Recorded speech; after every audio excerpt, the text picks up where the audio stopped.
my lords. Today we're going to explore one of the most dangerous empires that occupies our galaxy. I speak of the Holy Guardians, the fanatically spiritualistic Fallen Empire. The Holy Guardians embody the nature and meaning of spiritualism in Stellaris, and this is built on several fundamentals. The first thing that they believe is that consciousness begets reality, and I'll explain that statement further in a second, but they go on to state that we regard with patience the childlike efforts of those who delude themselves it is the other way around, as they play with their blocks of hard matter. So let's explore that statement. Consciousness begets reality, and here is what I think it means. Imagine you have a toy in front of you, but you can't see it.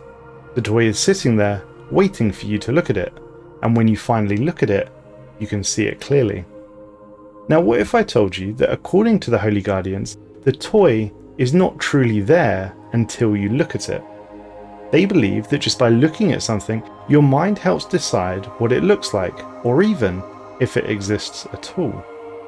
This idea suggests that your mind, your very consciousness, helps shape what you see, and therefore how you experience the world around you. So when the Guardians say consciousness begets reality, they might mean that your awareness or thoughts could influence how the world works, or even make things real in the way that you experience them. Essentially, nothing is real until consciousness perceives it, and harks back to the old fable of if a tree falls in a forest and no one is around to hear it, does it make a sound? Conversely, a materialist may say the following, that matter exists first, i.e., the universe has existed long before consciousness ever emerged. Stars, planets, galaxies, they all formed billions of years ago, before life appeared, so reality does not depend at all on consciousness to exist. And to use an Earth-based example, the moon is there, even if you don't look at it.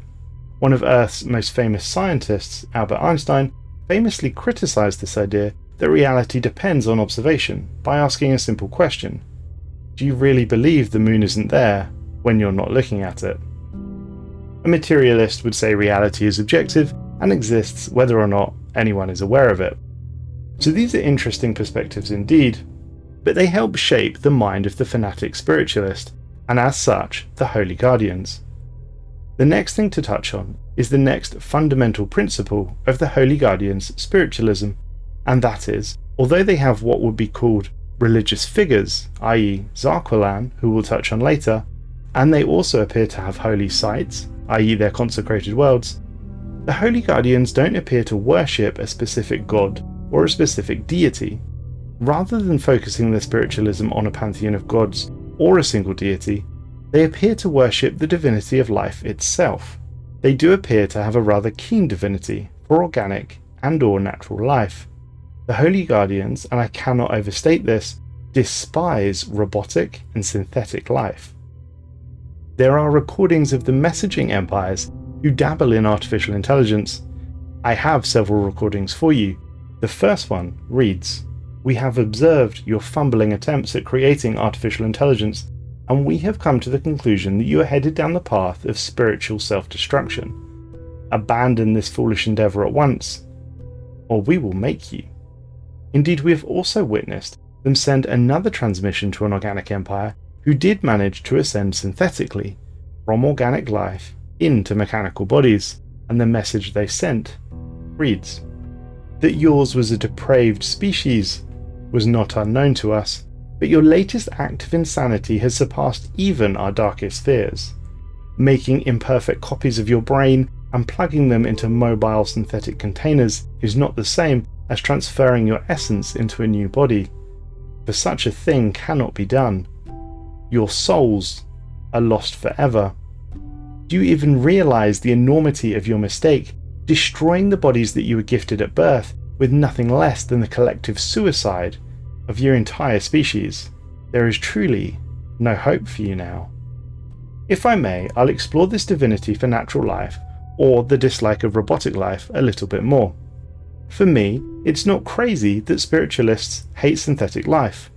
For one, they, I assume, would believe in the fundamentals of a soul, something that they say they can touch or feel psionically. I can believe that by ascending synthetically, one would lose that part of themselves. And I can also get on board with the argument that synthetic life usurps the divine or the natural order of things, i.e. the idea that there is a sanctity of life in something organic and natural. Whether you believe that or not is frankly irrelevant, but the point is, I can understand why someone who thinks that's true would therefore dislike synthetic and robotic life. Machines, particularly sentient ones, may therefore be seen as unnatural abominations that disrupt this order. And furthermore, if a spiritualist believes that creation is the domain of a god or a higher power, then by building an artificial being in their own image could also be seen as playing God, or an act of arrogance or hubris. And finally, there is the aspect that if we use machines to replace our need to work, then that somewhat removes our purpose and our reason to be. I can understand some of the points that I've just made, and I can certainly accept to a fanatic spiritualist that some of those points would apply. However, I struggle with the differentiation. What is the difference between a non-sentient robot who works in a mine or on a farm to produce a basic resource or food or whatever it might be, which remember the Holy Guardians find abhorrent, and for example, a transportation vehicle, or a dishwasher, or even a spaceship? I feel like this is where treading the line of logic turns into a full cult-like opinion, and I guess, fundamentally, that's why they're fanatics. We've spent some time talking about spiritualism and fanatic spiritualism in our galaxy, but to move on to the Guardians themselves. The Holy Guardians occupy 6 planets, but 4 appear to be mostly abandoned outposts. They have 2 main planets, Celestial Throne and Sky Temple. Celestial Throne is their capital planet. It is most interesting that it is entirely self-sufficient and has absolutely no resource deficits. The same cannot be said for most planets, for most empires. Interestingly, they also have no generator districts. Instead, they rely on a single Class 4 singularity to produce enough energy for the entire planet. Other noteworthy buildings on their capital include the Celestial Cathedral. This, apparently, uses metaphysical technologies to allow the amplification of psionic sermons for spiritual resonance. The immense complex enables their worshippers to intimately connect to the divine's essence at a system-wide range. Their second planet, the Sky Temple, is much the same, but they do appear to have a more factory focus on this world. The planet contains 2 autoforges. These are expensive nano-replication bays, and they're able to transform raw material into advanced alloys with marvellous efficiency. This planet is powered by 3 Class 4 singularities, and also, unlike their capital, it has a building called the Phased Imperium Shrine. This is apparently used exclusively for communing with the spirits of the Shroud, and this temple manifests itself only partially in our dimension. I would very much like to see this, but I will also come back to Spirits of the Shroud later in this report. Further to this, the Holy Guardians have 4 uncolonized and unclaimed Gaia worlds, situated near but just outside of their territory.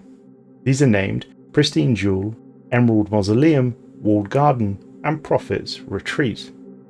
Woe befall any empire who lands on these planets without prior permission. The Guardians are incredibly protective and overzealous. They've been known to wipe out entire civilizations for trespassing on their sacred worlds. We believe that these worlds are essentially colossal graveyards for fallen soldiers. They are, if you like, planet-sized memorial sites for lives lost, and there is even a marker that suggests that these planets are holy worlds. Any empires settling these worlds will suffer the wrath of the Holy Guardians, but most interestingly, if another spiritualistic empire chooses to consecrate them, they will gain massive favour with the Guardians. Clearly, despite being fallen, they are still paying attention. The Guardians themselves consist of a single species. They do not use servants or slaves of any kind, which, I should point out, makes them very different to the other fallen empires, who all either use robotic slaves or organic slaves. All of their citizens are incredibly powerful psionics, capable of communication with the Shroud, and no doubt hold other potent psionic abilities. The Guardians are also ingenious, strong, nomadic, and communal, and they're quite used to living in close proximity to one another, despite the vast living space that they occupy. they have, as one might expect, a vast battle fleet made up of escorts, battle cruisers, the occasional Titan, and even a colossal planet-killing superweapon, which I'll come onto in a minute. Their ships favour energy weapons, their battle cruisers run 2 arc emitters, 4 neutron torpedoes, 2 devastator torpedoes, and 4 banks of plasma cannons. As you would expect, they have access to an array of psionic technology, namely the psionic jump drive, which allows them to harness the psionic potential of the ship's crew to warp local space-time, eliminating the distance between point of origin and destination. It is incredibly powerful, far more so than the technological variant of the jump drive. And rather than using an artificial intelligence to pilot their ship, they use something called a precognitive interface. This is still a computer, but it's a sort of psionic computer that is capable of reading and analysing the impulses of telepathic operatives before they've even been cognitively processed themselves. We're not quite sure how this works. The final piece of psionic tech they have access to is the psionic shield. This requires 0 to power and has significant defensive protection, even greater than that of a dark matter shield. Their escorts, as you would expect, are equipped for a close-range assault. They also have 3 banks of devastator torpedoes, 4 plasma cannons, and an array of point defense, and they are equally defended with psionic shielding. If I was foolish enough to find myself in a war with the Holy Guardians, I would recommend using adequate shielding and shield hardening, as this will offer the best defense against their energy-based weaponry and their torpedoes, although I will stress that shield hardening will be particularly important when fighting them. Like the other fallen empires, the Holy Guardians have access to a planet-killing weapon, although this one is called the Divine Enforcer, and it does not merely shield a world, it doesn't even crack it. It is, in my opinion, far worse. Through some unknown manner, it converts the entire planet's population to the Guardians' belief system. Individuals who for one moment could have entirely opposite ethics can be manipulated and changed within the time it takes to fire the device. It is an extremely distressing thought. Any mechanical beings, be that synthetic or robotic, and even a Gestalt hive mind drone, will instantly be killed. And this weapon also has an after effect. The planet will receive, through means not understood, spiritualist ethic attraction for a decade, meaning it is almost impossible to deprogram your population's belief system during this time. If this is used on a machine world, then the result will simply break the planet. It is incredibly destructive. Something that I found interesting when researching the Holy Guardians, my lords, is that they are not currently pacted with a Shroud entity, nor is there any indication that they ever were. This is of course speculative, but I wonder, did the Holy Guardians, for whatever reason, just simply never make a pact with a Shroud entity, or did they make a pact and then break it? Espionage has told us that they are not currently in contact with the Shroud at all at the moment, so essentially, why? Why is this the case?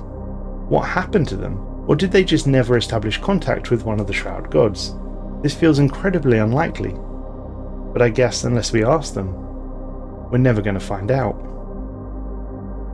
The Holy Guardians, like all fanatics, are unusual. And frankly, fanatic spiritualists are often levels above unusual. I've not yet touched on Zarqlan, so I will now, but I'll go on to make the point that how can an empire that's so technologically advanced still revere a dead alien's head, to the point that pilgrims will come from their empire to fight for you, just for holding the head? It makes no sense, but hey ho. We know that Zarqlan was not of the Holy Guardians, he is far older. Zarqlan was involved in the downfall and eventual imprisonment of the synthetic queen Satana. I've discussed Satana elsewhere, and you can find out about her in the library records if you wish, but Zarqlan through this action became somewhat of a religious prophet for the Holy Guardians, who were also involved in the imprisonment of Satana. Circling back, it is interesting that Zarqlan made a deal with the animator of clay, a Shroud god, and yet the Holy Guardians did not. There is further evidence for spiritualistic folly. Upon discovering Zarqlan's tomb, you actually find out that he did not wish to be worshipped or followed as some sort of prophet at all. He goes as far to call out foolish species and empires who worship him so. Spiritualists are amusing indeed. That covers the Holy Guardians. If you want to learn about the most dangerous fallen empire, the Xenophobes, then I suggest clicking the video on screen now.